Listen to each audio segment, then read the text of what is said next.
La Bastide du Jas de Bouffan et l'Atelier des Loves sont en travaux depuis 2 ans. La municipalité d'Aix-en-Provence a fait le choix d'ouvrir les chantiers au public plutôt que d'attendre leur achèvement.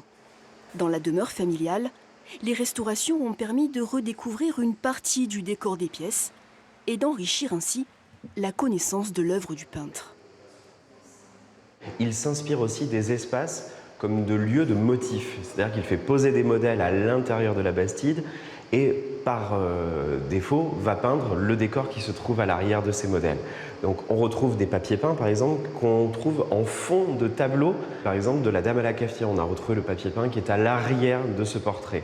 Donc finalement la Bastide est un lieu qui inspire l'artiste, mais c'est aussi un lieu que l'artiste peint finalement en décor de fond de certaines de ses œuvres.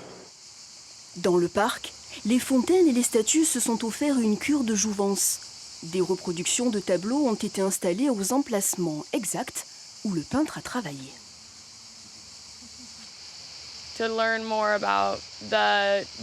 On apprend davantage de détails sur la manière dont Cézanne travaillait. Les couleurs utilisées, les perspectives, c'est une expérience enrichissante.